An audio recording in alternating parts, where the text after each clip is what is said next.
Across the folding table at the HOA potluck, the board president Karen Voss called me a temp secretary and laughed. She didn't know I was the silent partner in the management company that ran her precious board, the one whose vote mattered most as she boasted about her social media career in community compliance. I quietly reviewed the figures on my phone, the ones that proved her success was a sham, a silent signature, a cold legal argument, and that potluck would become nothing more than the prelude to her downfall. My name is Riley Hart. I am 29 years old. In my real life, I am an independent financial consultant. I structure deals. I build firewalls. I manage assets through entities so discreet they barely cast a shadow. In my real life, my silence is leveraged. My analysis is billable. And my name on a document shifts millions. But on Sundays, I am just Riley, the quiet resident, the one who pays her dues without complaint. And I am home in Aurora, Colorado, in a neighborhood that smells of overcooked barbecue and simmering resentment. The sound of the HOA potluck is the scrape of plastic forks against paper plates. It's the sound of obligation. I stood at the serving table, methodically separating the good utensils from the everyday. The fluorescent light in the community center hummed, casting a sterile buzzing glow over everything, making the chipped picnic tables look even more faded. Karen Voss was holding court at the head table. She wasn't really speaking to us. She was speaking at us. Her voice pitched for an audience that wasn't there. 48. Karen was the queen of the board, a title she wielded like a weapon. She worked with the buzzy local HOA management company called Vivid HOA Services. And her life was a curated feed of enforcement notices, violation photos, and hashtags. Her entire identity was built on being seen. Mine was built on the opposite. And then, Karen held her phone aloft like a torch. "Graham, my CEO," she announced to Ron, the treasurer. "You remember Graham Lyle? He told the client, if you want reach in the Denver sector, you don't call anyone but Savannah Hart." Just like that, she flicked her hair in that practice gesture. They signed the new sponsorship deal an hour later. 6 figures. My neighbor Lydia, the board secretary, clasped her hands together. "Oh, Karen, that's wonderful." 6 figures. Her voice was smooth, polished, a reverse tone. She was always the negotiator, the one who smoothed the rough edges, usually by sanding down mine. Ron grunted his approval from the head of the table, already carving the meat with too much force. "That's my girl." 6 figures. "See, Lydia, that's a real career." He was a man of hot-tempered conclusions, and his favorite conclusion was that Savannah was a success and I was present. I placed a fork, a knife, and a spoon at his setting. Savannah laughed, a bright, brittle sound. "I mean, it's just nice to finally be in a world where compliance is actually valued. You know, not just sitting in a cubicle." She looked directly at me, her smile wide and full of sharp white teeth. God, I couldn't imagine. It's good someone in the community is doing big things. Some people are just, I don't know, happier photocopying paper for a living. The words hung in the air, thick and greasy as the smell of the barbecue. Photocopying paper. This was her narrative for me. Years ago, when I left my short, soul-crushing stint at a downtown brokerage firm to go independent, the neighborhood had translated consulting into unemployed. I worked from home. I wore nondescript clothes. I didn't post my wins on Instagram. In their eyes, I was a failure. A temp secretary, a 29-year-old spinster living in her HOA-ruled home, photocopying paper. I let the narrative stand. It was easier. It was for a long time useful. I finished setting my own place and sat down. Lydia cleared her throat. That was the signal.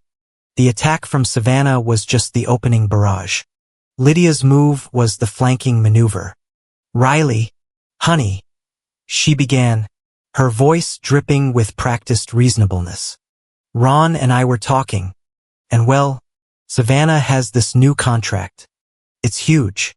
Mom, Savannah interjected, already texting with one hand. They want daily video content. Yes, daily content, Lydia repeated, nodding as if this were a matter of national security. And she really needs a dedicated space, a better angle, for her brand. I picked up my water glass. The ice clicked against the side.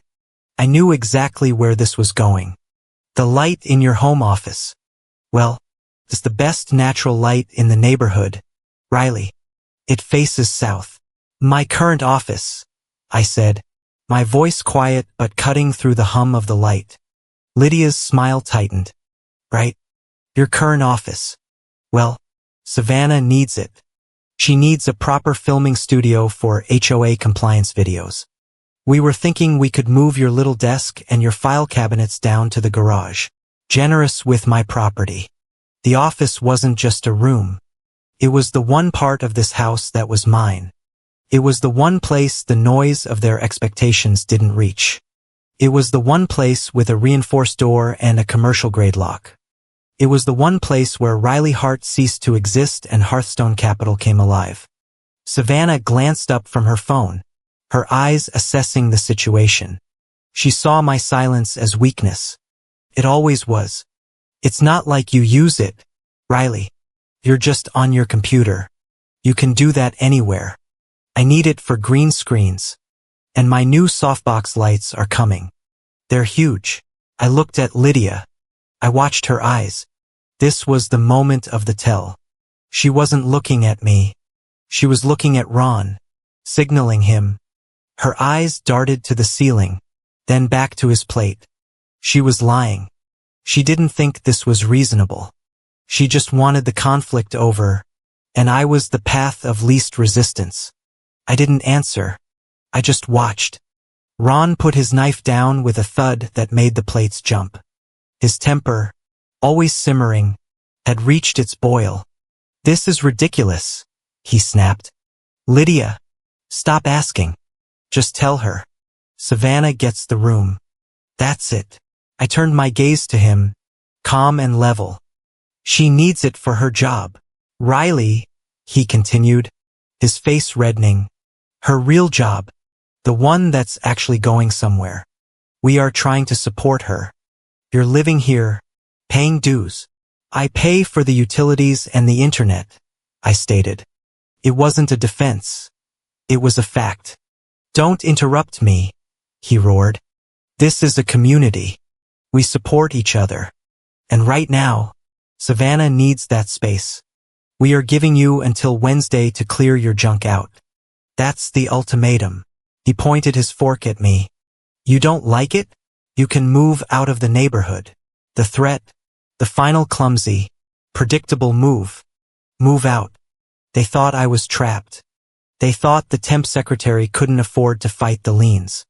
They saw me as a burden, and this was their way of reminding me of my place. The silence that followed was heavy. Savannah looked smug, already mentally redecorating. Lydia looked relieved, the unpleasantness outsourced to her husband. I observed them. I observed Savannah's thumb swiping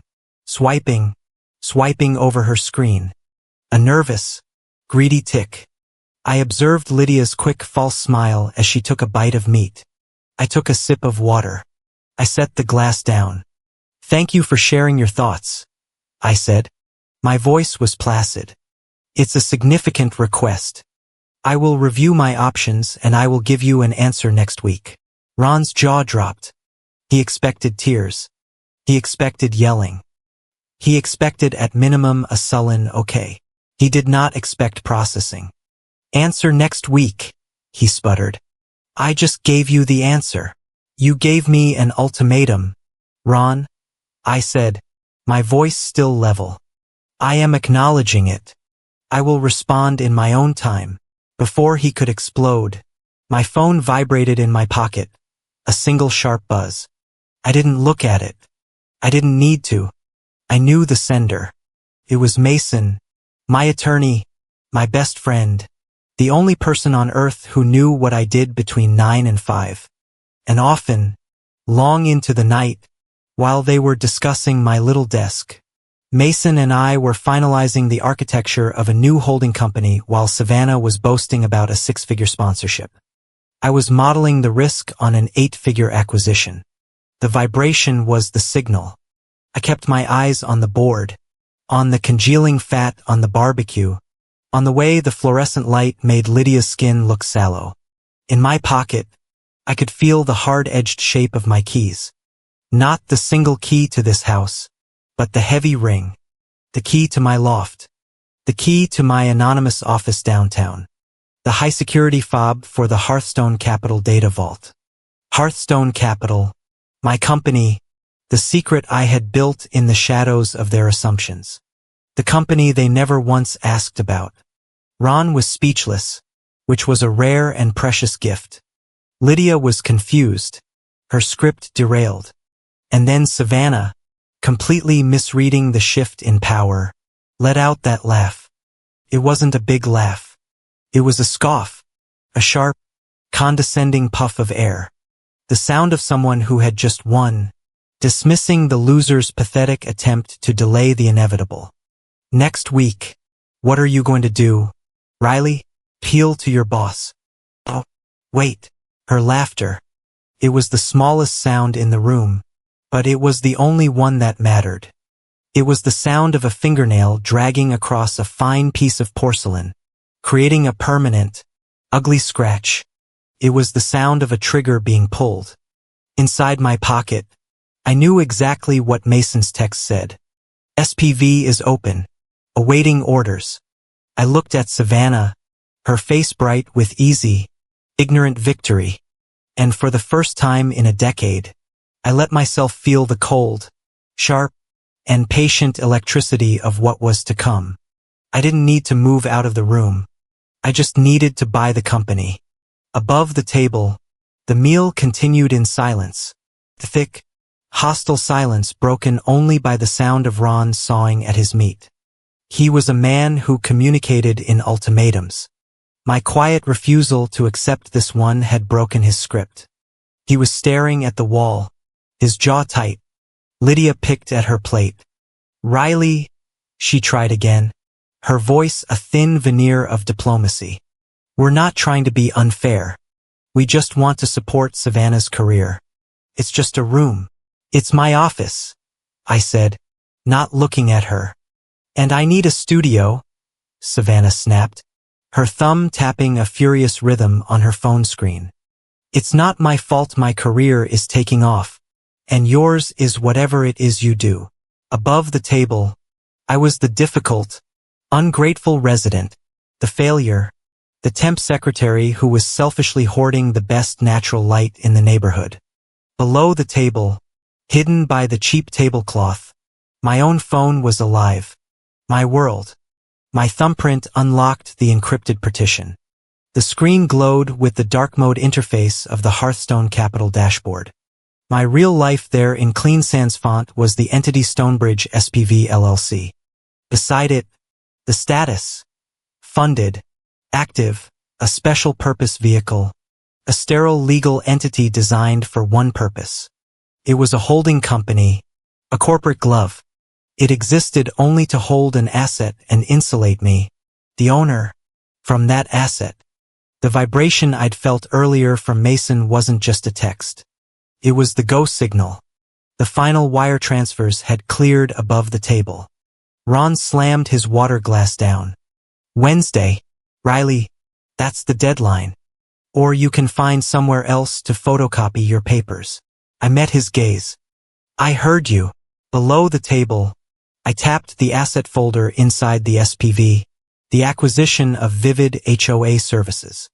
Savannah's booming agency was the catalyst. She had been insufferable for weeks, bragging about how they'd been headhunted by a major media conglomerate. We're playing in the big leagues now, Riley, she'd said. The HOA board bought us. She saw it as a victory. I saw it as an exposed flank. The HOA board was a clumsy old money group. They owned the rules in the neighborhood and a string of enforcement contracts. Desperate to appear relevant, they had acquired Vivid HOA services for an inflated sum, hoping to buy their way into the digital age. Savannah, in her need to brag, had given me all the ammunition I needed. She had forwarded me the public press release. I am a financial consultant. I don't read press releases. I read capitalization tables. Took me less than a week to identify the weak points. The HOA board was privately held, but its ownership was fractured. A dozen early-stage angel investors had been holding stock for 15 years, desperate for an exit. Angry that the board was spending money on junk like Vivid HOA services instead of issuing dividends. I found 3 of them through Hearthstone Capital operating with the clinical anonymity of Stonebridge SPV. I had approached them. I didn't negotiate. I just offered them 40% above their desired price. It was a rounding error for me. For them, it was the payday they'd given up on. They sold. They signed the non-disclosures. The deals closed on Friday.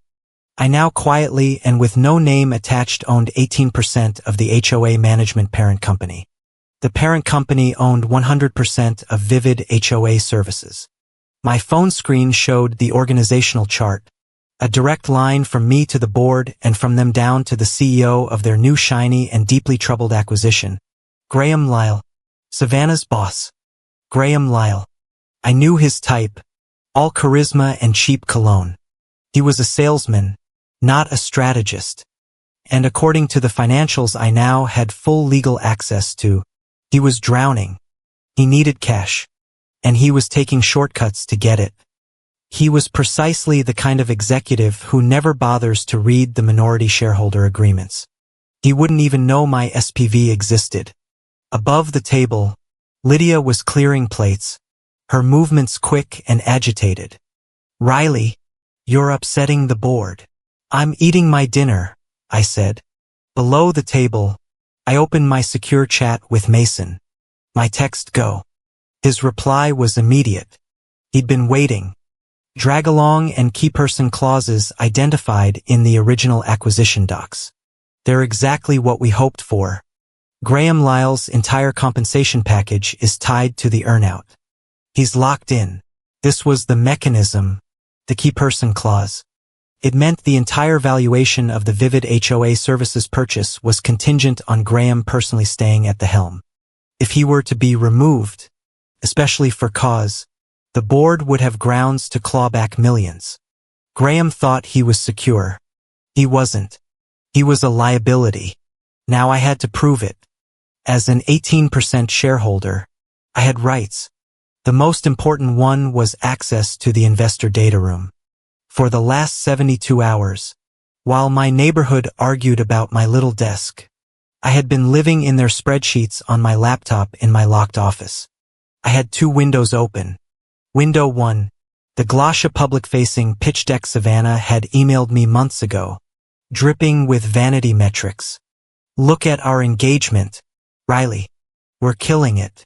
Window 2, the raw back-end analytics from the data room. The discrepancy was staggering. Savannah's pitch deck, the one they were using to sell campaigns to the board, boasted an average engagement rate of 9.4%. The back-end metric showed a 1.1% actual engagement rate. Her deck claimed verified follower growth. The platform log showed massive non-organic follower dumps on the 1st of every month, coinciding perfectly with payments to a shell company in Eastern Europe. They weren't earning followers. They were buying them by the truckload. This wasn't just puffery. This was fraud.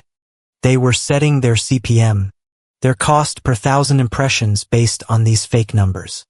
I cross-referenced the client list with the campaign reports. 3 campaigns in the last quarter, all for local businesses, all promising guaranteed reach. I pulled the ad server data. The numbers delivered were in some cases less than 20% of the numbers on the invoices. They were stealing. But the real leverage wasn't the fake followers. It was Graham. An 18% stake doesn't just buy you access. It buys you allies. A nervous controller in the accounting department, seeing a new large and silent entity on the cap table, had already made an anonymous submission to the ethics hotline as a board-adjacent stakeholder. I was privy to it. It was an email chain from Graham Lyle to Vivid HOA Finance. Subject: EOM close urgent. Body: we need to pull the projected Q4 revenue from the Denver Auto Group contract into the Q3 numbers. I don't care how you classify it. Consulting fee, setup fee, whatever. My bonus is tied to this quarter's EBITDA. Get it done. Accelerating revenue, a rookie-level accounting fraud. The kind of thing that dissolves companies and triggers SEC investigations. Graham wasn't just overconfident. He was stupid. Above the table, the meal was finished. The community center was quiet, save for the hum of the dishwasher. I closed the dashboard. I opened a clean new note. I didn't take screenshots. I didn't leak. Mason's voice was in my head. Use the data you are legally entitled to. No back channels. Keep your hands clean. I typed a few lines. A simple to-do list. Contact Ivy Dwart, board chair of the audit committee. Flag campaign discrepancies. 3 cases. Flag revenue recognition. Graham email. Invoke keyperson review. I looked at the list. This wasn't about the south-facing window. This wasn't about the mockery. This wasn't even about Savannah. I added a final bullet point for myself. Not revenge, transparency, boundaries. The HOA had operated my entire life under the assumption that my boundaries were suggestions, that my silence was consent, that my no was just a negotiation. I was simply establishing a new, very clear and very final boundary. I stood up and carried my plate to the sink.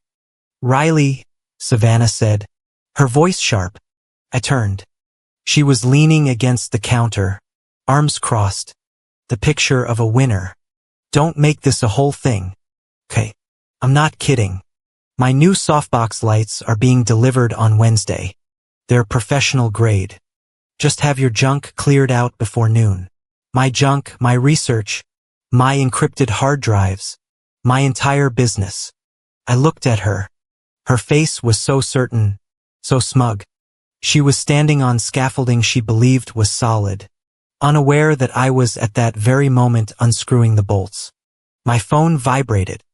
A text message from Savannah, even though she was 10 feet away. Savannah, I'm serious. Don't be weird. Be out by Wednesday. I looked at the text. I looked at her. I gave her the only response she deserved. The truth. Veiled in the politeness they'd mistaken for weakness. I texted back a single emoji. A slight pleasant smile. The digital equivalent of a calm sea before the tsunami. I walked past her, out of the community center, and up the street to my house. I heard the solid, satisfying thunk as the commercial-grade deadbolt slid into place. I sat in the dark for a long moment. Then I dialed. Mason, I said, my voice quiet. It's time. Draft the letter to Ivy Dwart and the board audit committee. Monday morning, the world resets. For Savannah, it meant filming a Get Ready With Me video about HOA compliance tips. For me, it meant executing a flanking maneuver. I didn't call Ivy Dwart. People like Ivy, the chair of the audit committee, don't respond to cold calls. They respond to warm introductions from people they trust. I had spent 2 years structuring a buyout for a mutual contact in the private equity world. I had made him a significant amount of money. He owed me a favor. My text to him was simple. Need 15 minutes. Ivy Dwart NBM minority position confidential. The reply came in 6 minutes. Done. She'll be at the Glass Jolt, 10 a.m. The Glass Jolt was a sterile coffee shop in the lobby of an adjacent tech building.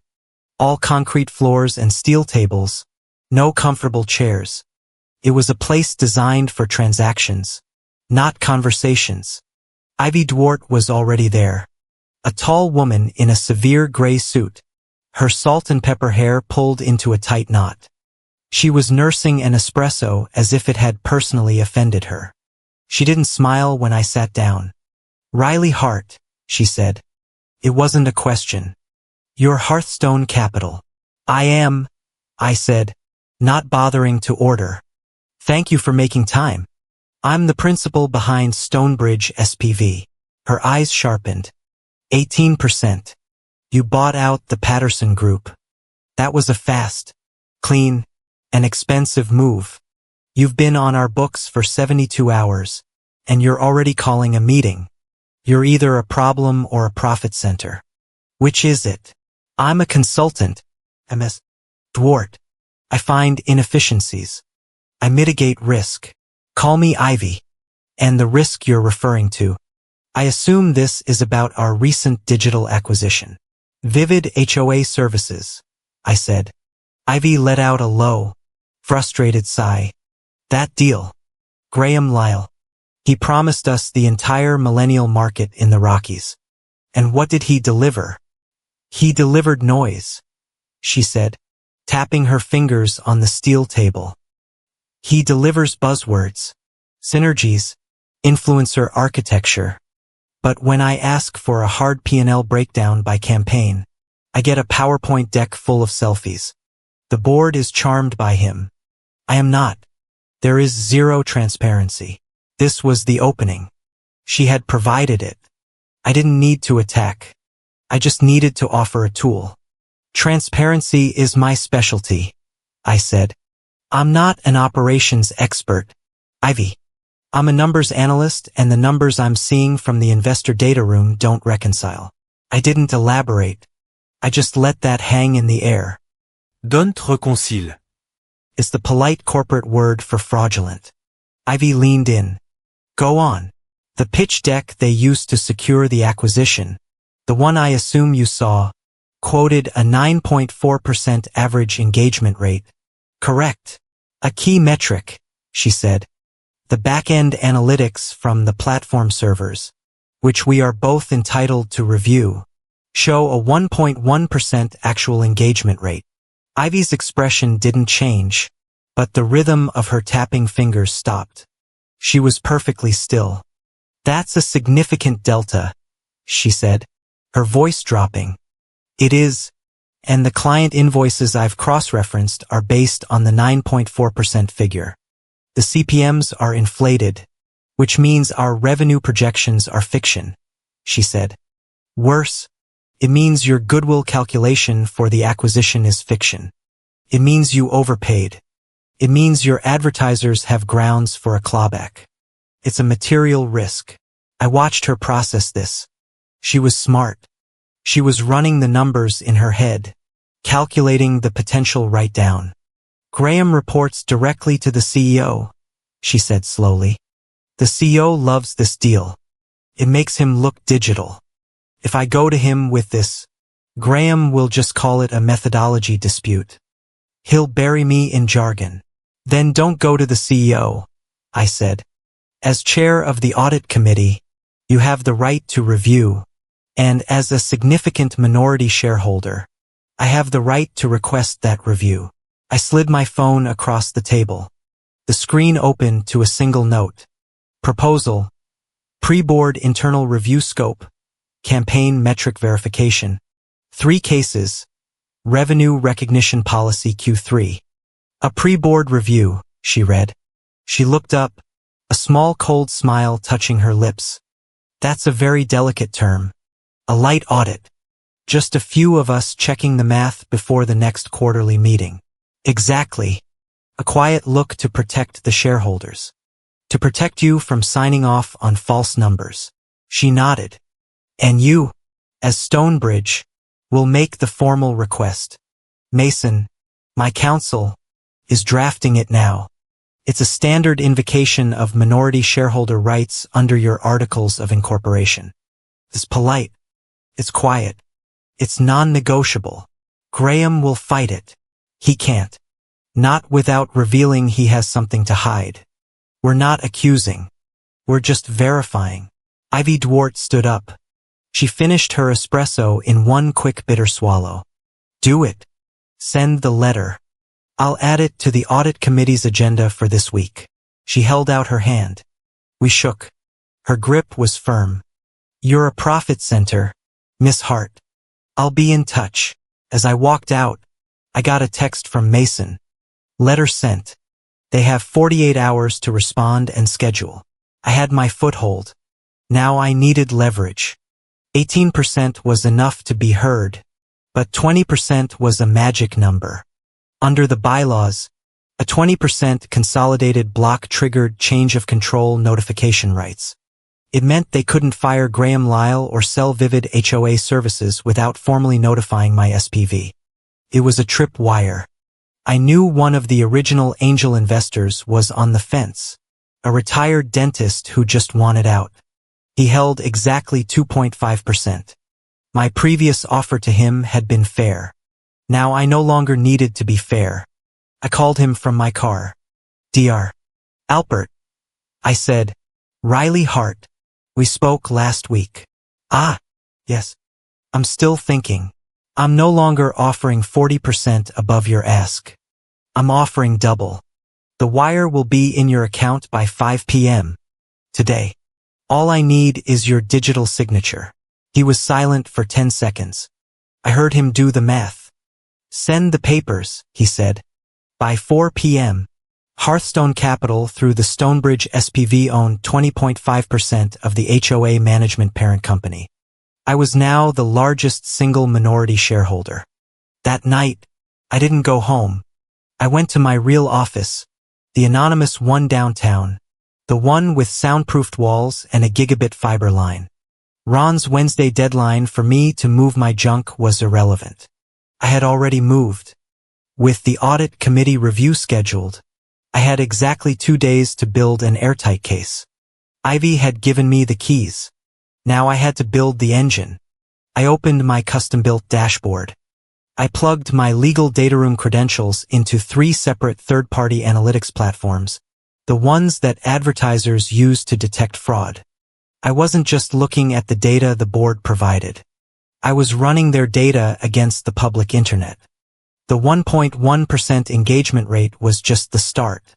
I found the pay-for-post scheme. Vivid HOA Services was running campaigns for local businesses, a spa, a car dealership, a restaurant chain. Graham and Savannah were promising authentic influencer marketing, but the data showed something else. I tracked the links. The influencers weren't posting because they liked the product. They were being paid cash per post from a separate entity. That entity, Denver Digital Reach LLC, was a shell company funded directly from Vivid HOA Services' marketing budget. Crucially, the posts were not tagged. There was no ad, no sponsored. It was a clear, blatant violation of FTC disclosure guidelines. This wasn't just bad metrics. This wasn't just lying to clients. This was putting every single advertiser they worked with at legal risk. Savannah's name was all over it. She wasn't just an employee. She was the account manager listed on the 3 most fraudulent campaigns. Her digital signature was on the internal insertion orders that approved the payments to the shell company. She wasn't just boasting about fake numbers. She was actively participating in the deception. She knew. My hand was steady. I felt no anger. I felt no shock. This was not a betrayal. It was a data point, a confirmation. I methodically built the report. It was 20 pages of pure data. No emotion, no personal names. Section 1. Metric discrepancy. The 9.4% versus 1.1%. Section 2. Follower audits. Charts showing the inorganic spikes from follower farms. Section 3. FTC compliance failure. Screenshots of the non-disclosed posts linked directly to the shell company's payment logs. Section 4. Financial risk assessment. Projected fines, potential clawbacks from advertisers, and the material impact on the board balance sheet. I did not mention Savannah Hart. I did not mention Graham Lyle. I only mentioned the system. I mentioned the process failures. I mentioned the lack of internal controls. I was giving Ivy Dwart and the audit committee the weapon they needed. I wasn't pointing it at a person. I was pointing it at the rot in the structure. They could choose who to blame. I saved the file as nbm/internal-review/v1.pdf and encrypted it. I sent it to Ivy's private email at 11:58 p.m. The subject, pre-board review materials. My memo was objective, clinical. Ivy, per our conversation. Please find attached the preliminary analysis from Stonebridge SPV. The discrepancies noted are significant and appear to be systemic. The legal exposure, particularly regarding FTC noncompliance, is in my opinion the most urgent priority. I await the committee's findings. Heart. I leaned back in my chair. The work was done. The trap was set. It was clean. In my notebook, I wrote a single line, a reminder for myself. Don't touch their stuff. Only use shareholder rights. I would not move my things out of my office at home. I would not engage in their petty, loud drama. I would not be dragged down to their level. My phone lit up. It was 12:03. A reply from Ivy. This is worse than I thought. I'm moving this from a review to a full agenda item for the audit committee tomorrow. 10 a.m. Be there. You're presenting. She had given the green light. She hadn't just given me the green light. She had pushed the accelerator. I looked at my calendar. Tomorrow, the same day my neighborhood expected me to be packing boxes. I opened my calendar and sent a new invite to Lydia, Ron, and Savannah. Event, community potluck. Time, next Sunday, 6 p.m. Location, community center. I would be busy for the next few days, but I wanted to make sure we were all together when the first shock waves hit. I wanted to see their faces. I was, after all, still the good resident, and I was bringing a hell of a story to the table. Tuesday was a day of small strategic skirmishes. The neighborhood, unnerved by my refusal to either fight or capitulate, changed tactics. They sensed the Wednesday deadline approaching, the one they had set for the room, and they needed to secure their victory. Lydia tried the sweet approach first. I was in the kitchen making a black coffee. I was operating on 3 hours of sleep.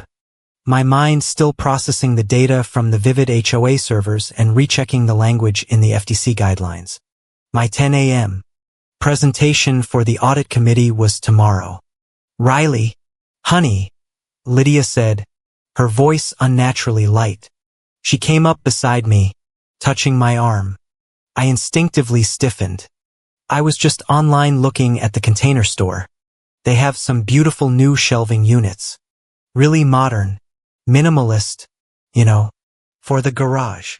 I poured the hot water. Lydia, don't. I'm just saying, she said, that false brightness wavering. We could make it so cozy. It's not a punishment, Riley. It's an adjustment. I'll buy you that tall, dark wood one you liked last year. The one you said was too expensive. She was trying to bribe me for my own office with a bookshelf. I looked at her, my focus pulling away from data fraud and shareholder derivatives and landing on this small domestic manipulation. Lydia, my answer is the same as it was on Sunday. I am reviewing my options. There are no options, she hissed, the sweetness evaporating instantly. Ron was clear. This is happening. I'm just trying to make it nice. I don't want a nice demotion, I said. I picked up my mug. Her failure was the signal for Ron. Ron lumbered in, newspaper in hand, having clearly been listening. This is getting ridiculous. Riley, you're 29 years old. This reviewing my options game is childish. We are doing this Wednesday. I heard the ultimatum. Ron. His face flushed. My use of his first name was a deliberate cold barrier. Good. And another thing, I was looking at the household bills since you're being so difficult about your contribution to this community. Maybe you don't need us supporting you so much. I've decided to cut off your share of the utilities and the internet. Maybe when you have to pay your own way, You'll get some perspective. He delivered this as his trump card. The final leverage. I sipped my coffee. It was scalding, but I didn't flinch. I've been paying the full internet and utility bills for this house for 18 months. I said, my voice flat.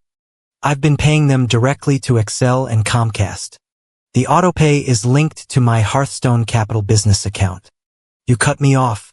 The lights go out. Is that the perspective you were referring to? He stared. He had no idea. He just cashed my dues check, the check I wrote to the HOA every month, which he framed as Riley's contribution, and assumed he was still the treasurer holding the purse strings. He was a king ruling a kingdom he didn't even know was being financed by the temp secretary. He sputtered, You've been, that's not the point. It's exactly the point, I said. You have no leverage. Stop trying to find it. I walked out of the kitchen, leaving them both standing there in the silence. Savannah, of course, chose that moment to make her entrance, breezing past me on the sidewalk. God, what's wrong with Ron? He looks like he just saw a ghost. Anyway, don't forget, I need you out of my new studio by tomorrow. She was on her phone as always, talking to someone on speakerphone while she rummaged in her bag. No, Graham. It was hilarious. My neighbor is literally having a meltdown because I'm getting the good light. It's so pathetic. I stopped on the sidewalk. Her voice and the tiny reply of the man on the phone, Graham Lyle, the man whose career I was methodically dismantling. Well, you deserve it, Savvy. Graham's voice oiled its way down the street. You're a killer. You're the only one on the team pulling real numbers. We need to talk about that promotion. I'm thinking director of brand innovation. Sounds good, right? Director, Savannah breathed. Oh my God, Graham. Yes. Sounds amazing. Just get through this internal review crap. Some stockholder is being a pain and will announce it. You're my star. I stood perfectly still. He was using her. He needed an ally. Someone to vouch for his fake numbers in the audit. And he was dangling a fake promotion and she was taking the bait. I walked back toward the house. I stood at the edge of the driveway. Savannah was beaming, holding the phone to her chest. Did you hear that? Riley, director of brand innovation. While you're, well, you know. Congratulations, I said, my voice empty of all inflection. That's a significant title. She smiled a wide predatory smile. It is. It's what happens when you're good at your job. I just have one question, I said. What? She snapped, annoyed by the interruption. The KPIs you're reporting for the Denver Auto Group campaign, are those the real platform-reported analytics? Or are they the numbers your team entered manually into the client-facing dashboard? The color drained from her face. It was a direct hit. I saw it in her eyes, a flash of pure cold panic. She knew exactly what I was talking about. She knew the numbers were cooked. What? She stammered. What are you talking about? Manually entered. You don't know anything about my work. I know the difference between an API pull and a CSV upload, I said. Just be careful, Savannah. When you sign your name to a report, make sure it's true. She recovered quickly, her panic hardening into brittle anger. She laughed. That sharp, ugly scoff. Oh my God, you were so jealous. It's actually sad. The PI pull. Go back to your spreadsheets. Riley, you're pathetic. Trying to tear me down because you're failing. She turned her back on me. Graham, sorry. She's just being crazy. So, about the title. I turned and walked away. I had my answer. She wasn't just complicit. She was an active participant. They thought the battle was for the room. They were wrong. The battle was for my freedom. And the first step was a strategic retreat. I didn't pack. I migrated. I spent the next 3 hours performing a quiet clinical extraction. I didn't take the desk. I didn't take the bookshelves. I didn't take the junk. I took the assets. I took my high-capacity duplex document scanner. I took my commercial-grade printer. I backed up my local server onto 3 separate encrypted solid-state drives. I unplugged the server itself. Last, I opened the closet and knelt on the floor. I pulled back the false floorboard and pulled out the small fireproof S2 rated safe. Contained my credentials, my bearer bonds, my hard copy contracts, and the ledger for Hearthstone Capital. It was heavy. As I carried it down the driveway, Ron just watched me from his porch. Finally, he boomed. Finally, she gets the message. Took you long enough. Savannah, filming herself in the driveway, turned her phone on me. Look, the big move is happening. Moving on down to the garage, she sang, laughing. They thought I was defeated. They thought I was moving my junk to the garage. I walked straight past the garage door. I carried the safe, the server, and my document cases straight out the front gate and loaded them into my car. I drove to a co-working space downtown that I'd been renting a private office in for a year. It was sterile, anonymous, and had biometric security. I installed my safe, plugged in my server, and connected my printer. I was pulling my roots from the toxic soil of that neighborhood. I was no longer financially tethered to them, and as of this moment, I was no longer physically tethered either. I returned to the house that evening. The office was empty, save for a desk and chair. It looked hollow. Lydia stopped me in the driveway. Riley, I tried to order Savannah's new softbox lights. A welcome to the room gift. I tried using your Amazon account, the one linked to the Prime. I stared at her. You tried to use my card. It was declined, she said, as if I were the one who had made the error. They said it was rejected.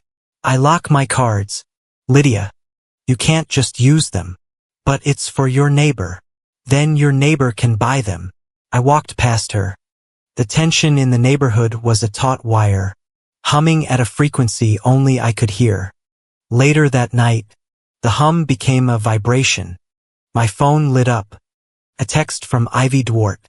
The committee is in. Graham has been notified of the audit. He's responding poorly. He's demanding to know who Stonebridge SPV is. He's trying to block access. My reply, he can't. Section 4.b of the shareholder agreement. He's just confirming he has something to hide. See you at 10 o'clock. Ivy, he'll be there. This is going to be a fight. I slept for 2 hours. At 3 a.m., I was wide awake. I went into the bathroom and splashed cold water on my face. I looked at the person in the mirror. My eyes were tired, but my jaw was set. I took a yellow sticky note and a black pen from my bag. I wrote 2 words on it and stuck it to the glass. Right at eye level, evidence, not emotion. This was not a neighborhood dispute. This was a hostile restructuring.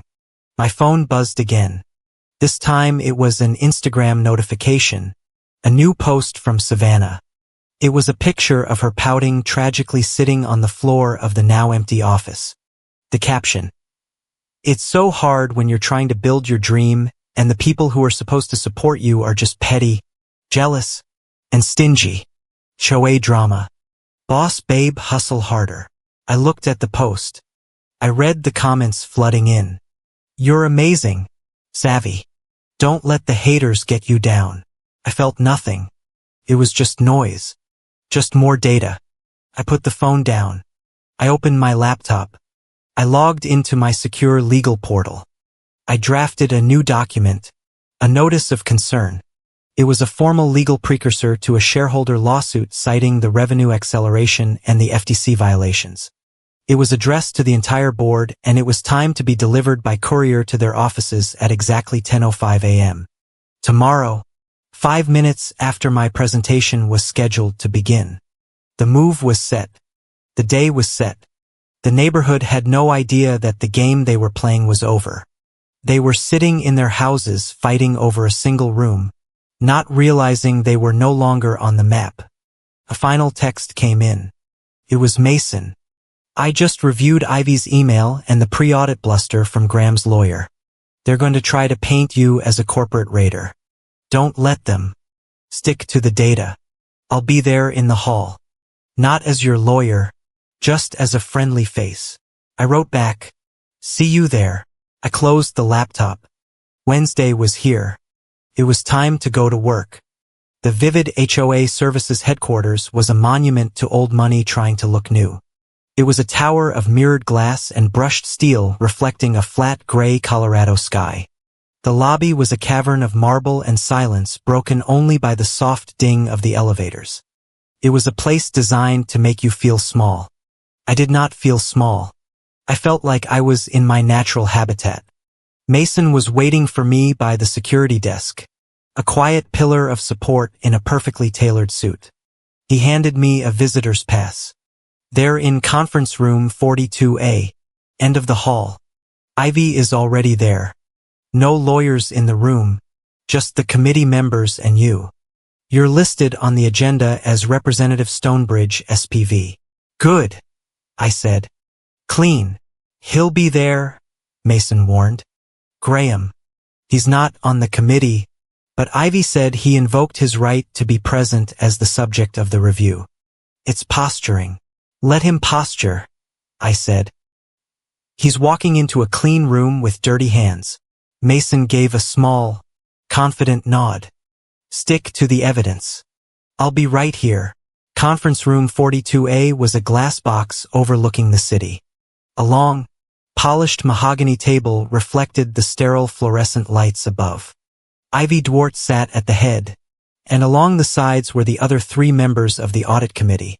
A retired CFO with weary eyes, a venture capitalist who looked bored, and a stern-faced woman who was the dean of a local business school. They were the gatekeepers. They all looked at me as I entered. I was not what they expected. I was not a corporate raider in a pinstripe suit. I was a quiet woman in a simple dark blue dress, carrying a single slim tablet. Ivy gestured to the empty seat opposite her. Ms. Hart, thank you for joining us. This is the audit committee. This meeting is now on the record as per the agenda. We are here to discuss the concerns raised by the minority shareholder Stonebridge SPV regarding the performance metrics and accounting practices of the subsidiary Vivid HOA Services. I placed my tablet on the table. Thank you for your time. I'll be brief. I didn't stand. I didn't raise my voice. I spoke in the same calm, measured tone I used for every business transaction. My firm acquired a 20.5% stake in the parent company last week. As part of our due diligence, we conducted a standard review of the assets. We found significant and material discrepancies within the Vivid HOA Services division.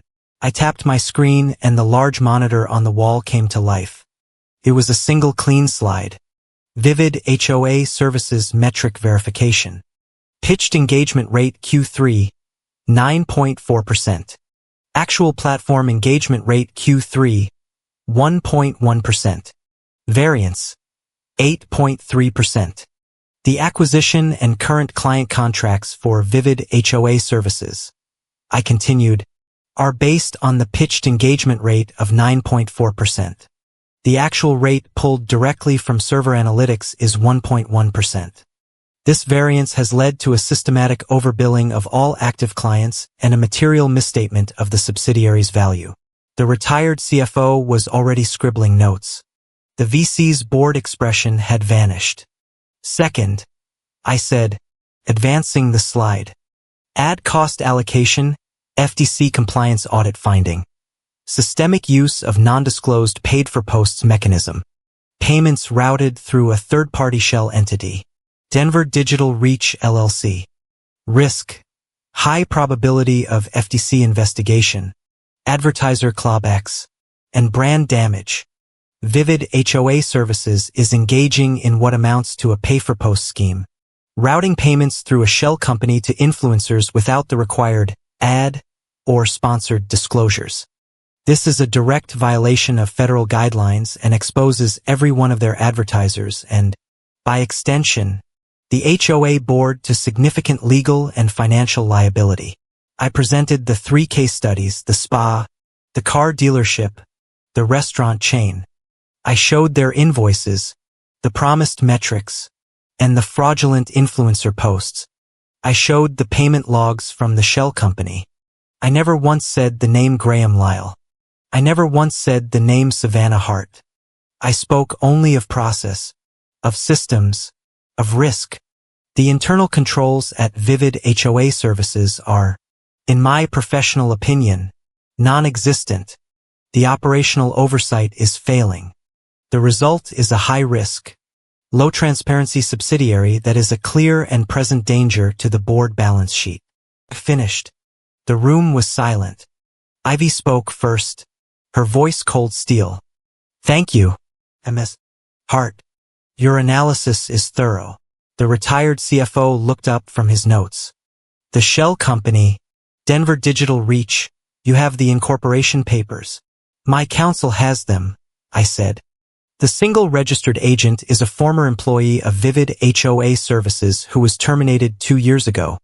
The payments, however, are authorized from the current VP of Marketing's budget.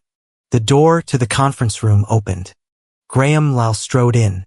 He was all tan and white teeth, wearing a suit that was too tight and a watch that was too big. He was holding a coffee cup, the picture of casual confidence. He was 20 minutes late. Sorry everyone, he boomed, smiling at the committee. The creative life, you know, it doesn't watch the clock. Ivy, you started without me. He was trying to make it seem like a friendly chat. He hadn't seen the monitor yet. This is a formal meeting of the audit committee. Graham, Ivy said. Please have a seat. Graham's smile faltered for a second. He looked around the room at the grim faces. Then he saw me. He dismissed me with a glance. A nobody. He sat down, placing his coffee on the mahogany table. So, he said, leaning back, what's all the fuss about? Ivy nodded to me. I tapped my tablet. The slide on the monitor switched. It was a simple organizational chart of the parent company's shareholders, a series of boxes and percentages. At the top in a clean, bold font was a new box. Stonebridge SPV LLC 20.5%. Graham stared at the slide. He read the name. He looked at me. He looked back at the slide. The blood drained from his face. The casual, confident posture collapsed. He sat bolt upright, his knuckles white where he gripped the table. The salesman vanished and a cornered, panicked man took his place. He finally understood. I wasn't an assistant. I wasn't a junior analyst. I was the pain in the ass stockholder. I was the one who owned a fifth of his world. The retired CFO spoke, his voice dry as dust. Mr. Lyle, the committee has reviewed the preliminary findings. We are hereby requesting full unredacted access to a secured data room containing all internal communications, financial records, and client contracts for Vivid HOA Services for the last 24 months. You have 72 hours to comply. Data room, Graham stammered, his eyes still locked on the slide with my SPV's name. That's unprecedented. This is just a methodological dispute from a new investor who doesn't understand our industry. We understand balance sheets. Graham, the business school dean said, her voice sharp, and we understand FTC regulations. At that exact moment, my phone lying face down on the table vibrated. I glanced at the caller ID. Savannah. I declined the call. 2 seconds later, a text. Savannah, what are you doing here? I just saw you in the Vivid HOA lobby. I typed a quick reply, my face unreadable. Meeting with a partner. I put the phone away. In the room, Graham was unraveling. This is a hostile attack. This SPV is trying to destabilize the company. While he was speaking, Ivy, who was sitting next to him, subtly tilted her laptop screen. She was logged into the Vivid HOA corporate Slack. She had a channel open with another suite executive, and a new message popped up at the bottom of the screen. A direct message from Graham Lyle. Kill all third-party API access to the Vivid HOA analytics server. Now, tell IT it's a security threat. Do it quietly. He was trying to shut me out to hide the evidence. He was doing it during the meeting. Ivy read the message. Her expression did not change. She simply cleared her throat. On the record, she said, her voice carrying across the table.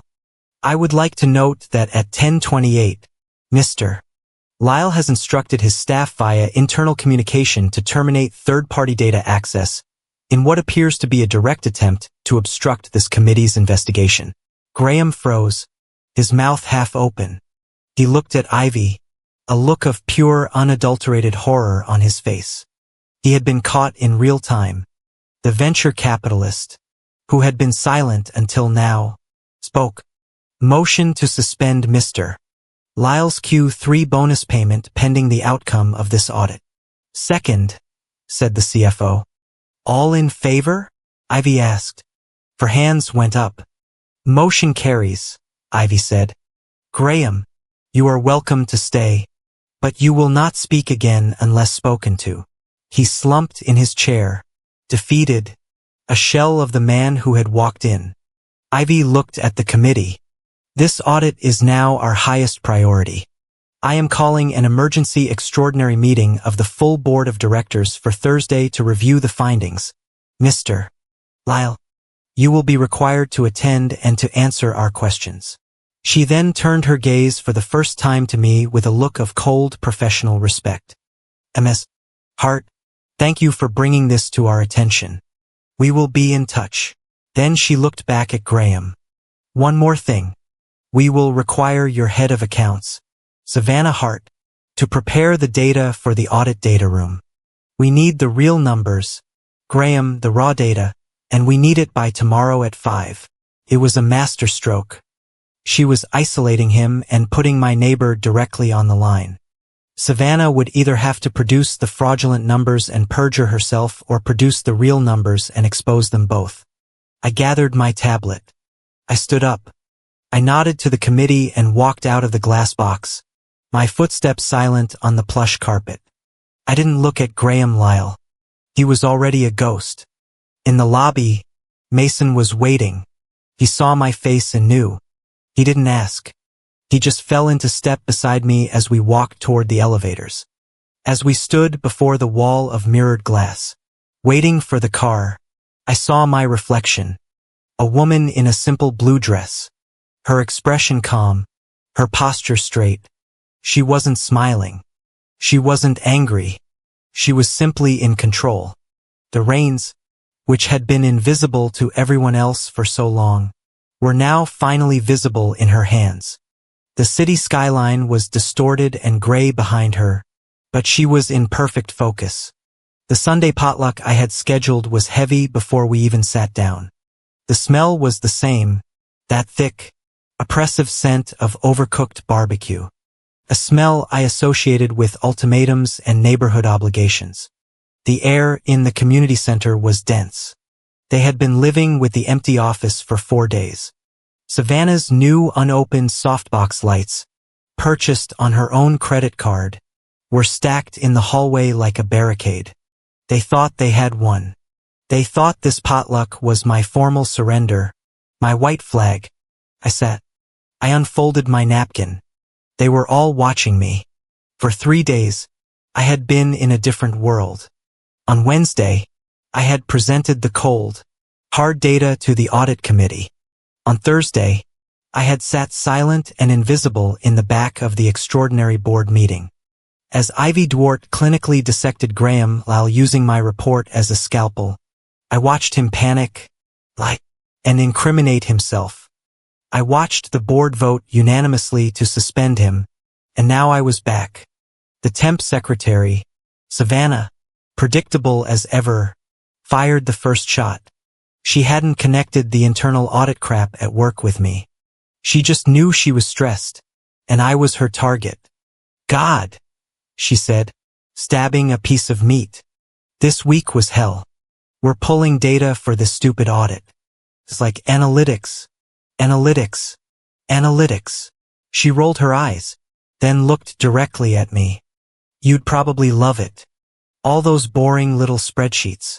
She leaned forward, her smile a bright slash of malice. Seriously, Riley, what do you actually know about KPIs?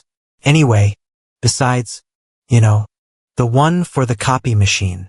Lydia jumped in, playing the false peacemaker. Savvy. Let's have a nice, positive potluck. She turned her flawless, polished smile on me. Riley, honey, you see, your neighbor is under so much pressure with her big new responsibilities. It's a good thing we got that office situation sorted out. She needs that space. She reached across the table, her hand landing near mine. You just need to think positively. Honey, that garage has so much potential. It's a fresh start for you. A fresh start. Ron pointed his knife. He needed to have the last word. He needed to formalize his victory. The deadline was Wednesday, he announced, his voice booming with the satisfaction of a man who believes he has won. You moved your things. Good. It's done. Savannah has the room. We are a community and we support the people who are actually doing something with their lives. End of discussion. The silence settled. They all looked at me. They were waiting for me to nod, to accept, to finally break. I took a bite of the dry barbecue. I chewed slowly. I swallowed. That's a very clear summary of your position, Ron, I said, my voice quiet. I reached into the leather satchel by my feet, a bag they had never seen before. I pulled out a single crisp white business envelope. It was embossed with the return address of my law firm. I slid it across the tablecloth. It came to rest next to the porcelain gravy boat, a stark white rectangle on the floral print. Lydia looked at it with suspicion. What's that? More bills? No, I said. It's a courtesy. My formal notice of change of residence filed with the county. I thought you should have a copy for your records. Ron squinted. Change of what? You're moving to the garage. Not. He stopped. His face went blank. You're moving out. The concept was so alien to him, so far outside his script that he couldn't process it. Savannah laughed. That high, sharp, brittle sound. Moving out. Oh my God, Riley. Seriously. She leaned on her elbows, her face alight with cruel amusement. Where are you going to go? A studio apartment over a garage? How are you going to afford that? You can't even pay for your own Amazon Prime. I met her gaze. I'll manage. No, I'm serious, she pressed, sensing a new weakness to attack. You don't have a job. You don't have anything. How are you going to pay a deposit? You'll be back here in a month. I took a sip of water. I set the glass down with a soft click. I restructured a private equity portfolio for a client last quarter, I said, my voice as level as the water in my glass. Hearthstone Capital handled the asset reallocation. The carry was substantial. It's enough. I let the words hang in the air. Hearthstone Capital. Carry. Asset reallocation. They were just meaningless sounds to them. My loft in the Rhino district is quite nice, I added. The light is excellent. Floor-to-ceiling windows. Savannah's smile faltered. A loft in Rhino. She knew the area. She knew what it cost. It was where the people she tried to impress lived. You're lying. Why would I lie about that? Before she could answer, her phone lying face up on the table vibrated. A harsh, angry buzz on the wood. Ugh, she snapped, her frustration with me instantly transferring to the phone. What now? It's Sunday. Work can literally kiss my ass. She picked it up. Her thumb swiped to unlock it. I watched her. This was the moment. The pivot. Her eyes scanned the screen. The smug, Dismissive look on her face didn't just fade. Collapsed. The color drained from her cheeks, leaving her makeup sitting like a mask on white paper. Her mouth fell open. She read, her eyes darting back and forth. She scrolled. She stopped. Her hand began to tremble. "Savvy," Lydia said, her voice laced with sudden anxiety. "What is it? Is it work? You look pale." Savannah didn't seem to hear her. Her gaze was locked on her screen. "Savannah," Ron said, his voice rising. "What is it?" She looked up. Her eyes weren't on her parents. They were locked on me. They were wide, confused. And for the first time in her life, she was looking at me with something that resembled fear. It's an email," she whispered. Her voice was small, hollow. "From Ivy Dwart. The chair." "The chair." Ron beamed. "That's it. Your promotion. Savvy. I told you." "No," Savannah said. It's the follow-up from the emergency board meeting. The one on Thursday about the audit." She was still staring at me. A terrible dawning comprehension was crawling across her features. It's the attendee list for the final review meeting tomorrow morning." Her voice cracked. "Riley, why is your name on this email?" Lydia and Ron froze. "What?" Lydia said. Savannah's hand was shaking so badly she could barely hold the phone. "It says board members, legal, and invited stakeholders." And then at the bottom, Stonebridge SPV, Representative R. Hart. She looked at me, her eyes pleading for an answer that made sense. "Riley, that's you. R. Hart. Who are you on that?" I did not answer her. I picked up the heavy silver ladle from the gravy boat. I slowly, deliberately spooned a thick, dark stream of sauce over my barbecue. The gravy was lukewarm now, congealing on the plate, pulled heavy and dark. "Riley," Savannah shrieked. "Answer me. Stop this." "Ron," I said, my voice clear and cold, cutting through the entire history of their assumptions. "That is my proxy. My voting proxy for the 20.5% stake that Hearthstone Capital through the Stonebridge SPV holds in the parent company." I looked at Savannah. Her face was a mask of pure white shock. The board meeting on Thursday was to review the findings of the audit I requested. The audit based on the evidence of accounting and wire fraud I presented. The meeting tomorrow morning is to formalize the vote for the termination of Graham Lyle for cause. I let that sink in. I let them see the truth. The temp secretary, the failure, the resident who was supposed to be grateful for a garage. The air in the room was like the gravy, thick, cold, choking. I looked at my neighbor. Her mouth was open, but no sound was coming out. "So, to answer your question, Savannah," I said, my voice dropping to a quiet, precise whisper. "Who am I? I'm the silent partner. I'm the largest minority shareholder. And as of 3 p.m. on Thursday, I'm the one who controls the deciding vote on whether you and your entire fraudulent department still have a job on Monday." That Sunday night, the community center was no longer a gathering place. It was a pressure cooker. After I dropped the proxy vote on the table, I left. I didn't wait for the tears or the rage. I just walked out the front door, got in my car, and drove to my loft. But the silence I left behind was a vacuum and the panic rushed in to fill it. The counterattack, clumsy and desperate, began. It was no longer a 72-hour countdown.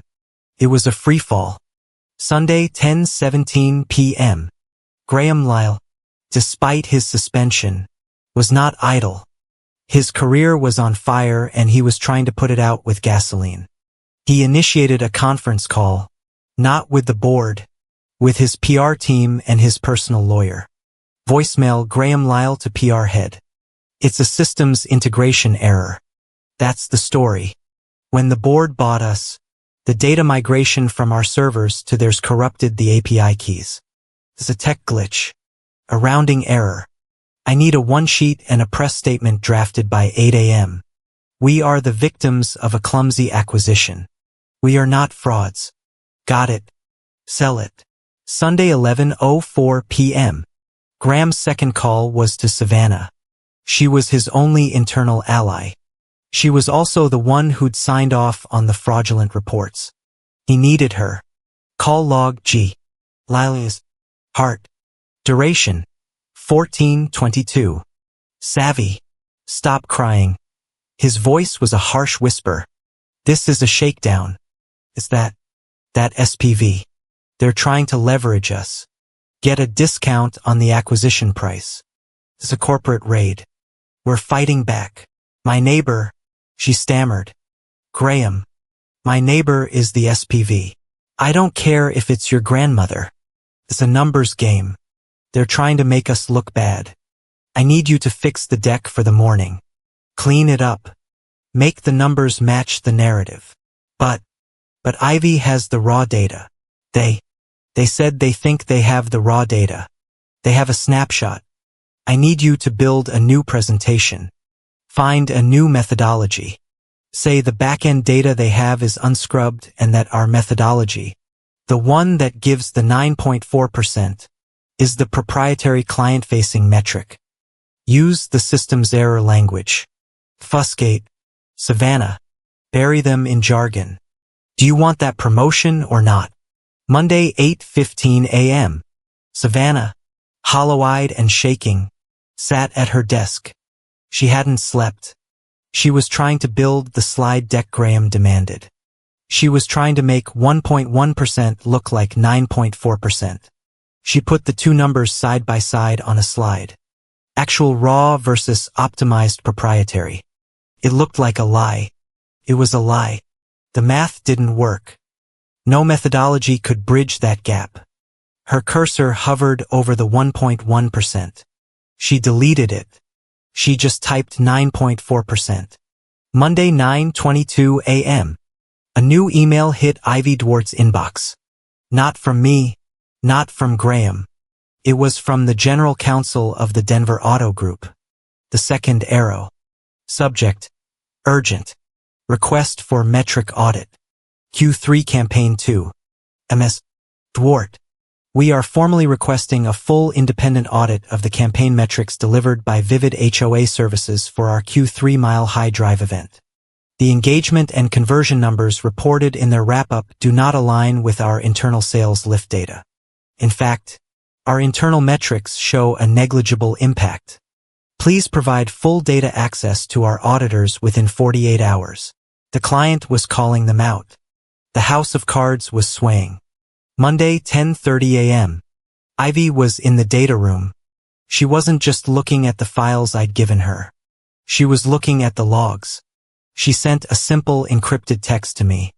He's dumber than I thought. The server logs show multiple admin logins over the weekend.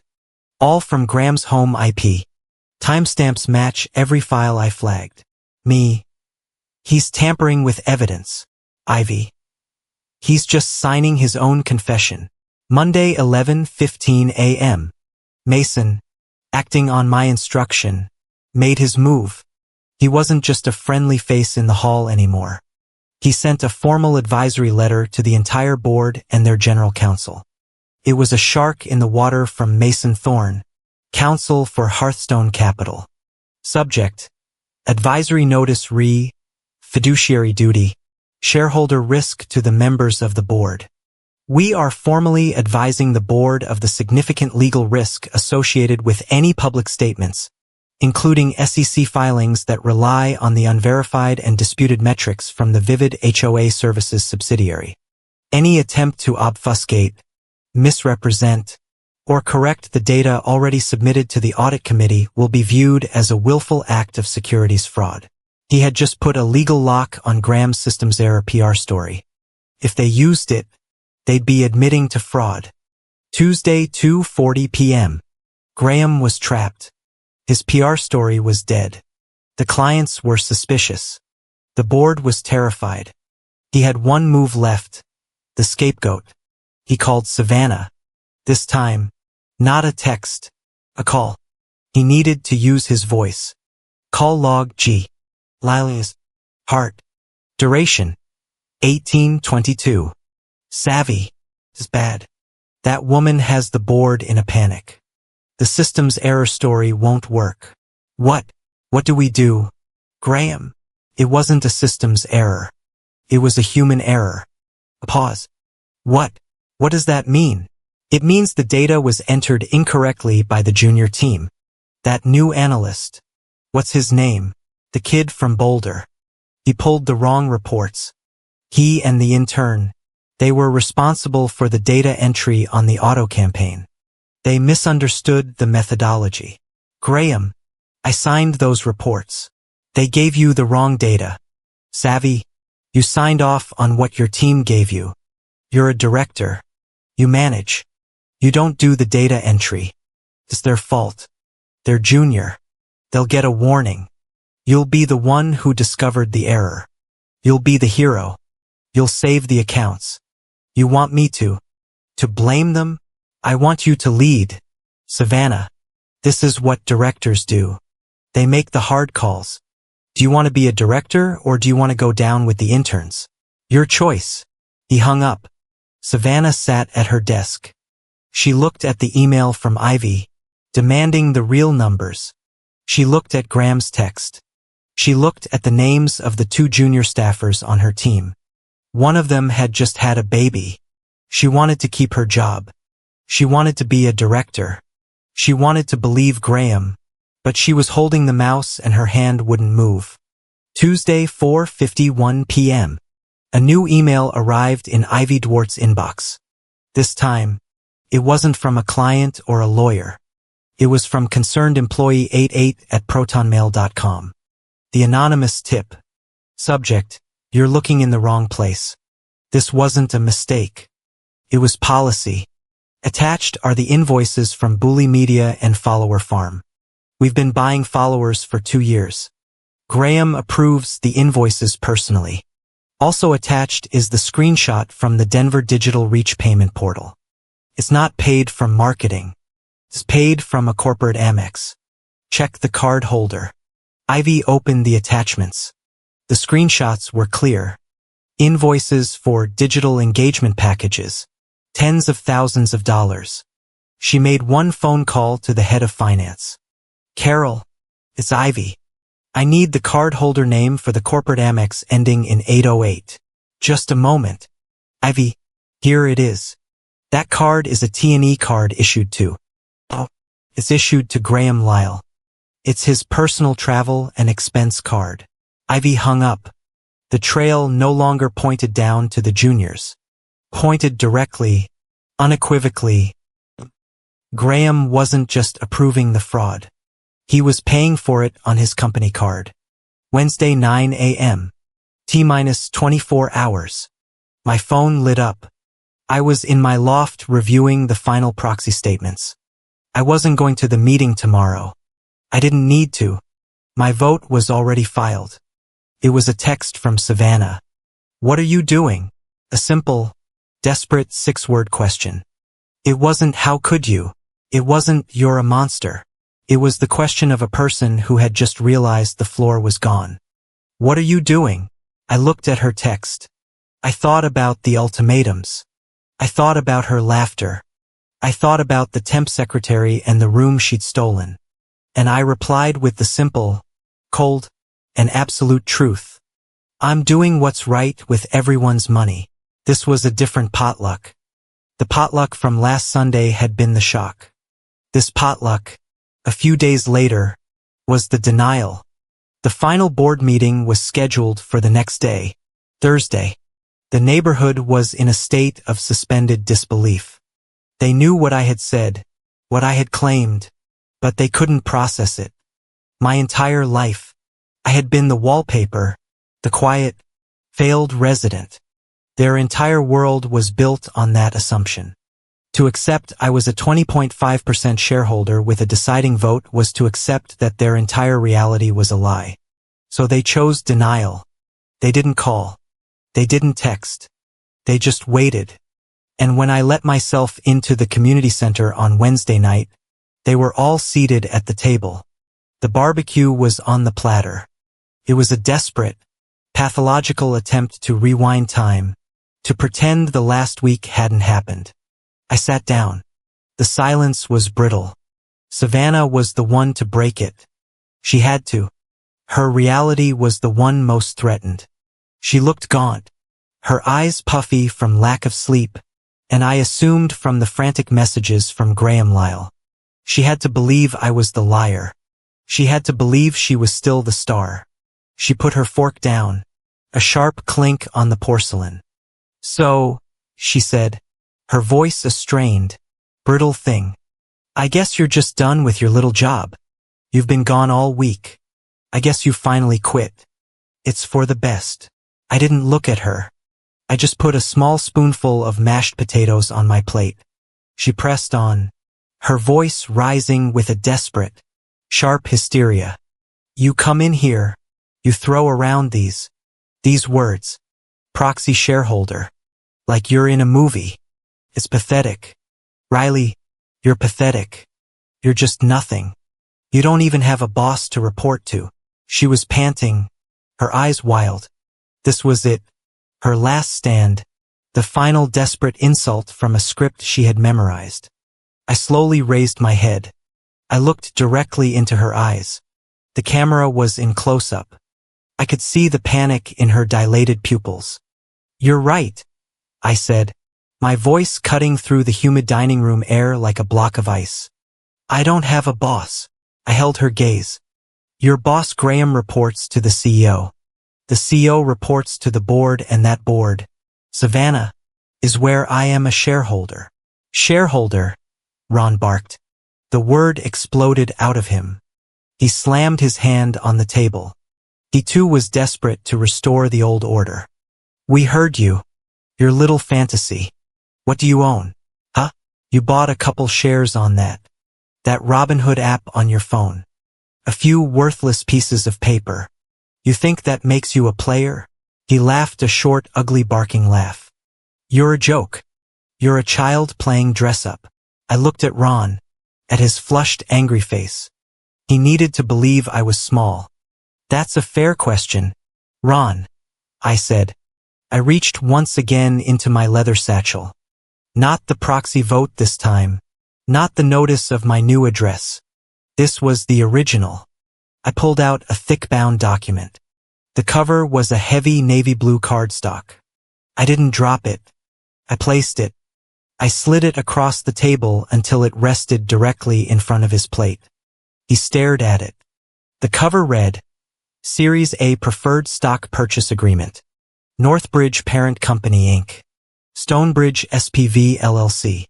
"That," I said, "is the term sheet. The original countersigned purchase agreement. You can turn to page 4, Exhibit A. You'll see the capitalization table. Stonebridge SPV 20.5%. Lydia, her hands trembling, reached for it. She pulled it closer. Her eyes scanned the cover. She opened it.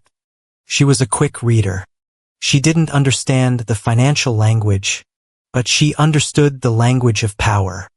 Her eyes snagged just as I knew they would on a single bolded subsection. Her face went from its usual smooth, polished mask to a slack pale white. She looked like she was going to be sick. "What?" she whispered. "What are protective provisions?" "That," I said, "is the part of the contract that means the board cannot issue new stock, sell the company, or approve an executive compensation package without the unanimous consent of the preferred shareholders, of which I am the only one." I picked up my fork. "It means my 20.5% votes like 51%.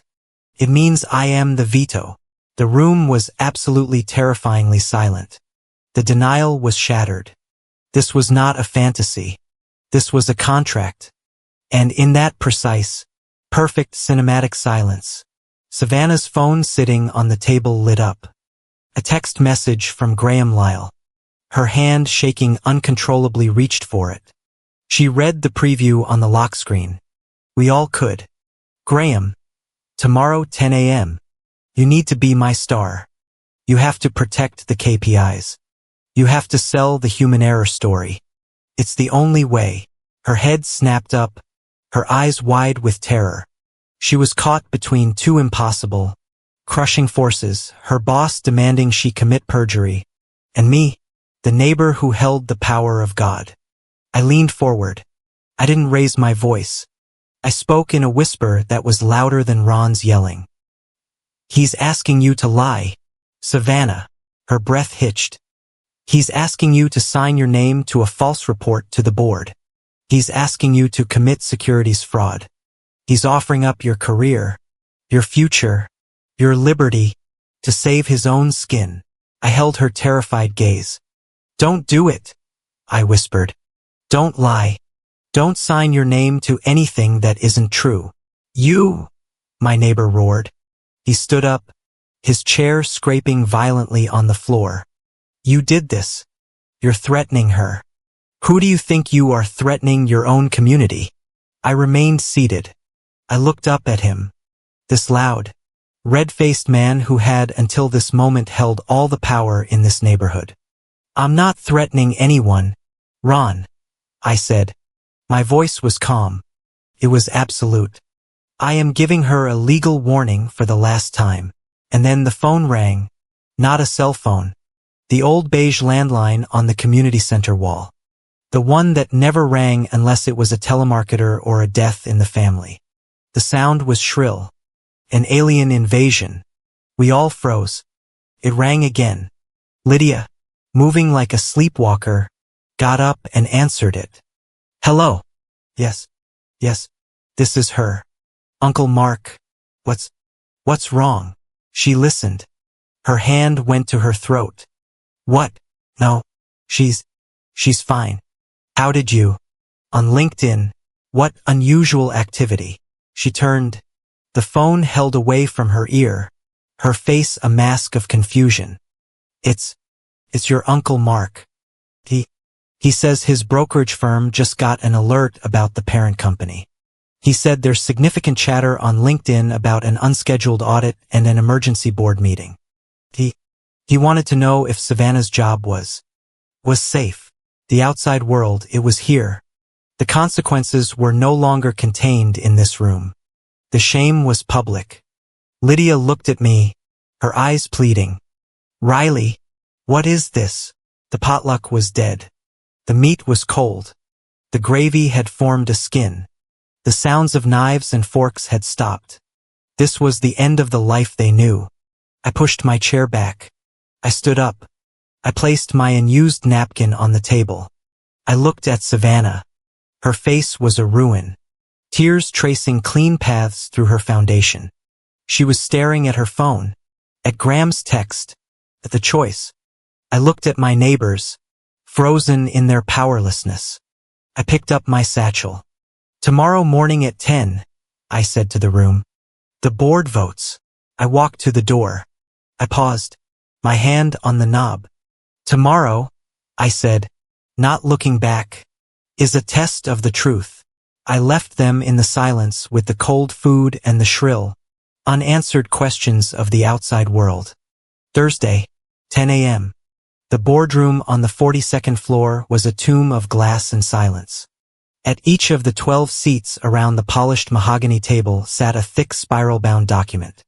Its cover was a stark clinical white, Internal Audit Committee final report and recommendations. It landed with a soft, definitive thud at each place setting.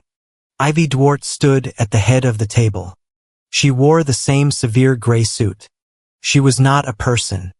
She was an instrument of execution. The board members, their faces grim, looked down at the report. Graham Lyle sat in a chair against the wall, not at the table. He was a spectator at his own autopsy. His lawyer sat beside him, shuffling papers. The meeting is called to order, Ivy began, her voice echoing slightly in the sterile room. The purpose of this extraordinary meeting is to review the findings of the audit committee regarding Vivid HOA services and to vote on the recommended course of action. She clicked a remote. The large screen on the wall lit up. It was not a PowerPoint. It was a timeline. At 9:15 a.m. on Monday, Stonebridge SPV, a 20.5% shareholder, formally requested a review of Vivid HOA Services Q3 metrics. 10 hours. I received their preliminary analysis. She clicked again. The 9.4% versus the 1.1% appeared on screen. A chasm of lies. Over the next 48 hours, the committee verified these findings. We found a systemic multi-year pattern of metric inflation, fraudulent billing, and non-compliance with FTC regulations. She laid out the facts: the shell company, the fake followers, the client complaints. Each point was a nail being hammered into a coffin. Graham's lawyer stood. Ms. Dwart, my client maintains this was a result of a complex and unfortunate systems integration failure following the acquisition. Counselor Ivy cut him off, her voice like chipping ice. Your client's systems failure argument is noted. The committee would also like to note the log files showing your client attempting to alter and delete the failed systems data during our initial review. The lawyer sat down. Graham surged to his feet. This is a lie. It's a witch hunt started by some hostile corporate raider hiding behind a shell company. The shell company in question, Ivy said, her eyes cold, is Hearthstone Capital. This principal, Riley Hart, is not present, but her proxy has been filed and her statement has been submitted. I will read it now. Ivy picked up a single sheet of paper. To the members of the board, she read, transparency is not a threat. It is a prerequisite for value. The rot inside Vivid HOA Services jeopardizes every brand you work with and every dollar your shareholders have invested. My actions were not taken to destroy value, but to protect it. A clean house is a valuable house. Sincerely, Hart, Principal, Stonebridge SPV. A murmur went through the room. Ivy put the paper down. The committee, she continued, also received an anonymous tip regarding the payment methods for the follower farms and undisclosed influencer posts. A new slide appeared. It was a scanned copy of a corporate American Express statement. These payments were not made from the marketing budget. They were made from a T&E card issued directly to Mr. Lyle. Her finger traced a highlighted line item. Booley Media $15,000. This invoice for digital engagement packages was filed by Mr. Lyle himself under the expense category client dinners. The room was silent. The evidence was absolute. Finally, Ivy said, her voice dropping, we have the matter of the internal reports. The fraudulent KPIs were not automated. They were approved and signed off on by management. She nodded to the door. An assistant opened it. Savannah walked in. She was a ghost. Her face was pale. Her eyes were wide and terrified. She looked small and lost in the vast, intimidating boardroom. She was directed to a single empty chair facing the board. She sat. Her hands were clenched in her lap. She looked at the faces staring at her. Then her eyes drifted to the empty chair beside Ivy, the one where the representative for Stonebridge SPV would have sat.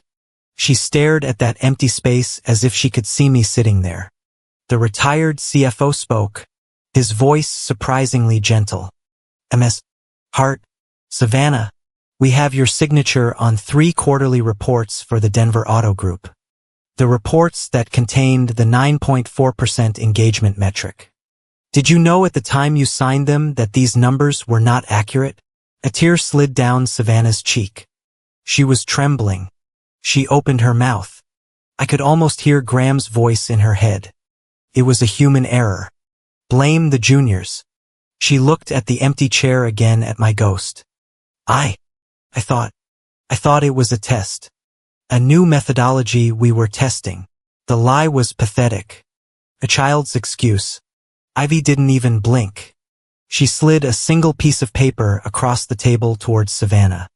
It was a printout of an email. A test, Ivy said. This is the approval log for the final payment to the Denver Digital Reach Shell Company. The payment for the undisclosed ads. The approval note written by you reads, urgent. Must process before quarter close for bonus payout. The paper sat there. The final damning piece of evidence. Savannah's lie was not just exposed. It was annihilated. She crumpled. A soft, broken sob escaped her lips. Ivy looked at the board. The committee is ready to vote. The CEO cleared his throat. The motion on the floor is the immediate termination of Graham Lyle for cause and the temporary appointment of Ivy Dwart as acting head of the Vivid HOA Services Division.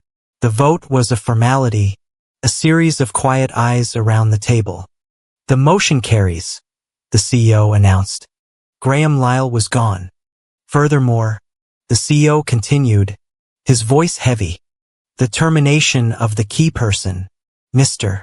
Lyle, for cause triggers Section 7.c of the acquisition agreement. The entire Vivid HOA Services contract is now subject to review and potential dissolution. The company Savannah had worked for, the career she had boasted about, was about to be erased. But I had one more move to make. There is one final item, Ivy said, picking up the proxy statement I had filed. The representative for Stonebridge SPV, exercising their shareholder rights, has submitted a proposal in lieu of dissolution. She read from my proxy. Stonebridge SPV proposes a 90-day remediation program. All junior-level employees of Vivid HOA Services who were directed to participate in these schemes will be offered a conditional amnesty pending their full cooperation with the internal investigation. The goal is not to dissolve the company, but to restructure it around a principle of absolute transparency. It was an off-ramp, a lifeboat, not for Graham, not for Savannah, but for the people they had used. It was a move that saved the asset, protected the innocent, and solidified my position, not as a destroyer, but as a reformer. The CEO looked around the table. We need a vote on the Stonebridge proposal. A small electronic keypad was passed from member to member. Each one pressed a button, a green light for approve, a red one for deny. The final member pressed the key. A single clear electronic beep echoed in the silent room. The screen on the wall changed. Motion carries. Vote 12-0. The new reality was sealed. That same evening, they forced a final confrontation. They called it a reconciliation potluck. Lydia had left me a series of desperate, pleading voicemails. Please, Riley, just come. Let's talk as a community. We can fix this. Fix. The word was absurd. As if this were a leaky faucet and not a structural collapse. But I went. I went for the same reason a demolition expert returns to the site, to survey the work and confirm the foundation is gone. I let myself in. The old dining area was set. The same chipped plates. The same tarnished silverware. The overhead light with its single dim yellow-flecked bulb cast a sickly jaundiced glow over the scene. The smell of cold, congealing barbecue hung in the air. A ghost of potlucks passed. They were all there. Ron, sitting rigid at the head of the table. Lydia, her face a strained mask of fake hospitality. And Savannah, she was sitting in her usual spot, but she was a stranger. Her makeup was gone. Her eyes were red-rimmed and hollow. She was a deposed queen. Her borrowed power stripped away, and she was left with nothing but the raw, aching wound of her own choices. I sat. I did not unfold my napkin for a full minute. The only sound was the loud, agonizing tick-tock of the pendulum clock on the wall. Savannah spoke first. Her voice was not the sharp, brittle instrument of mockery I knew. It was a low, rasping, broken thing. You destroyed me, she whispered, her eyes fixed on the centerpiece of plastic flowers. She looked up and the hollowness was suddenly filled with a final bitter surge of venom. You destroyed everything. My career, my job, Graham, everything I built. All of it. Gone. Because what? Because I wanted your stupid office. Was that it? Was it worth it? Riley, Her accusation hung in the dead air. Lydia flinched. Ron's knuckles turned white on the table. They were waiting for my defense. For my apology. For my guilt. I reached into my leather satchel. I did not raise my voice. I did not engage in the melodrama. I pulled out a document. It was 5 pages stapled at the corner. I slid it onto the center of the table. That, I said, my voice quiet, is the official notarized minutes from the 10 a.m. board meeting. Savannah stared at it. Read the second page, I said. Item 3.a. The unanimous vote to terminate Graham Lyle for cause. Read the third page. Item 4.b. The approval of the Stonebridge remediation program. I looked directly at my neighbor, the temp secretary looking at the director of brand innovation. I did not destroy your career, Savannah. You and Graham built a career on fraud. You built a house on sand. I just brought the tide. I leaned forward. My voice was low, heavy, and held no warmth. It was the sound of a closing vault. But I did something Graham would never do. I built you a door. That remediation program, the amnesty for junior employees, that's the door. It's open for the next 30 days. You can walk through it. Tell Ivy Dwart the entire truth. Cooperate fully and rebuild your career on something real. I held her gaze. Or you can stay out here with him. In the wreckage. The choice is yours. Walk into the truth or stay with the lie. You decide. You, Ron sputtered. He surged to his feet. His face that familiar mottled red. You talk to your neighbor like that in this community. You set her up. This is entrapment. You have no right. I have every right, I said. I didn't look at him. My eyes were still locked on Savannah. But I reached into my bag again. I pulled out a single folded letter. It was from Mason's law firm. I held it out. Ron, confused by the gesture, snatched it from my hand. He unfolded it. He read the header. Cease and desist. This is a legally binding letter.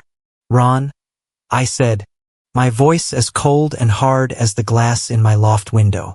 It notifies you and Lydia and Savannah that from this moment forward, you are forbidden from using my name, my credit, my assets, or my former presence in this neighborhood for any purpose, financial or otherwise. You are not to imply I am a resident. You are not to use my accounts. You are not to use my office for any studio that benefits you. I finally turned to look at him. This is not a community negotiation. It is the end of my liability for your lives. Sit down. He didn't move. He just stood there, the paper trembling in his hand, defeated, an old, angry man, his power gone. Lydia finally broke. Her face crumpled. Riley, please, she sobbed, her voice thin. This isn't us. We're a community. A community is supposed to support each other. A community starts with respect, I said, my voice cutting through her tears. Respect is the foundation. You cannot build a house on a foundation of mockery and ultimatums and theft. You didn't treat me with respect. You treated me as a resource, a temp secretary in a convenient room. I looked at all 3 of them. The resource is now offline. As if summoned by the finality of my words. Phone vibrated. It was Savannah's. It lay on the table. A black mirror reflecting the sickly yellow light. The screen lit up. An email from Ivy Dwart, acting CEO Vivid HOA Services. Savannah stared at it, her body rigid with terror. Read it, I said. Her hand shaking so badly she could barely control it moved. She tapped the screen. She read the words. Her eyes widened. Her breath hitched. I knew what it said. I had drafted the terms with Ivy myself. It was the offer, the concrete, professional version of the choice I had just given her.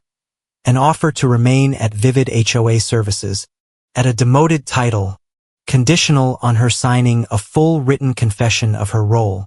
conditional on her full cooperation with the audit, and conditional on her salary being garnished until every cent of her unearned bonuses and the commissions from the fraudulent accounts was paid back in full.